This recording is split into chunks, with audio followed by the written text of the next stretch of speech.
Welcome, everybody. I am delighted to be here today to express my support for young people being engaged in the political arena and fighting for the conservative cause. Young people, you are leading the charge that's ahead.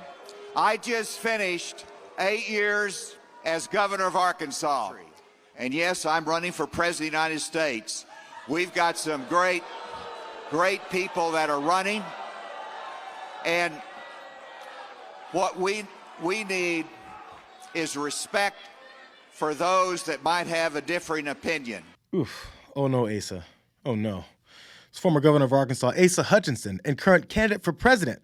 Well, he tried his hand at appealing to young voters over the weekend at the Talking Point USA event. And the boos sounded much worse from the audience than they did from the stage.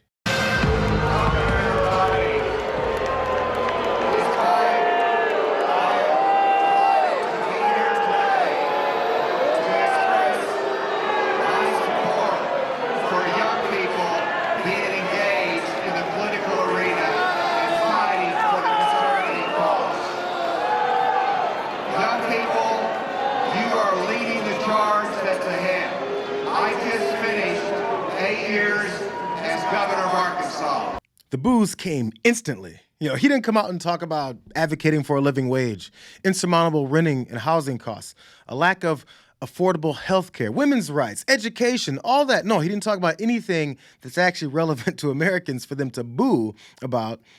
He just came out. Now, by the way, when politicians find themselves caught off guard with a chorus of boos like this, one of the tactics is to hurry up and change subjects. Well, Asa tried that with Cuba. Whenever I was governor, I had the opportunity to go to Cuba. So I actually got to play basketball in Cuba. And they know I like to do pickup basketball, so we went to the gym, and I thought it was just going to be a pickup basketball game. And I go in there, and they had the Cuban national team warming up on both ends of the court in uniform.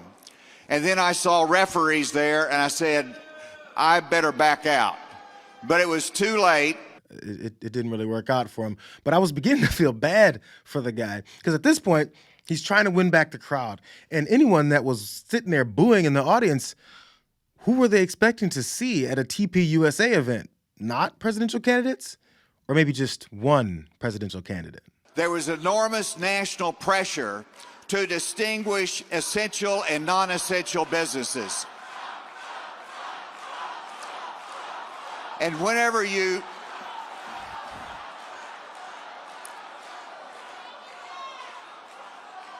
Asa probably shouldn't feel too bad about this frigid welcome that he received. I mean, he is still running against President Trump for the nomination, even though he is polling at less than 1%. But technically, he's still running. Imagine if he took every opportunity he could to kneel down and kiss Trump's feet, but still face the unrelenting booing from MAGA. Lucky for us, we don't have to imagine this because Lindsey Graham made it a reality. Please welcome United States Senator Lindsey Graham. Thank you. Thank you all for coming. Thank you very, very much. How many of you believe that Donald Trump was a great president?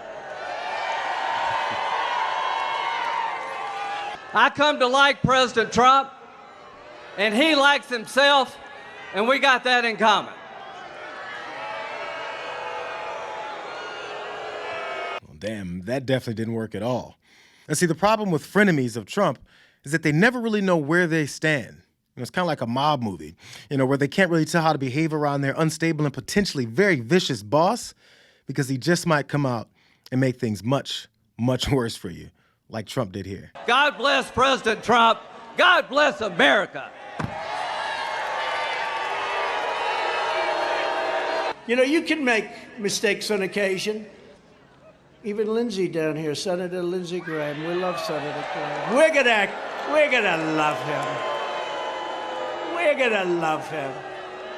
I know, it's half and half, but when I need some of those liberal votes, he's always there to help me get them, okay? We got some pretty liberal people, but he's good. He's good. We know the good ones. We know the bad ones, too. We got some real bad ones. But even he makes mistakes on occasion. I would assume every Republican candidate is on notice now after the most unassuming competitor there in Asa Hutchinson was treated like that. I would assume specifically that Ron DeSantis is being pretty selective about where he sticks his head out, as it's almost guaranteed he would have been treated even worse if he spoke at TPUSA over the weekend. And he suspiciously skipped it. Trump had something to say about that, too. And I don't know why he's not here this couple of days, but he should be here. He should be here representing himself. In this week's morning consult poll of voters nationwide, it's Trump 56%, DeSantis at 17%, 55-11 in New Hampshire, 59-12 in South Carolina, and 65-10 in Nevada. Both DeSantis and Donald Trump know that he has this kind of control over MAGA, this many Republican voters.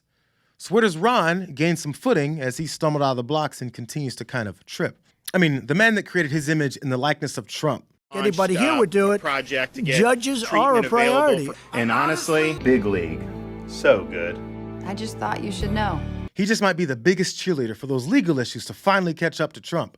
Because right now, it's looking like a runaway for old Donnie.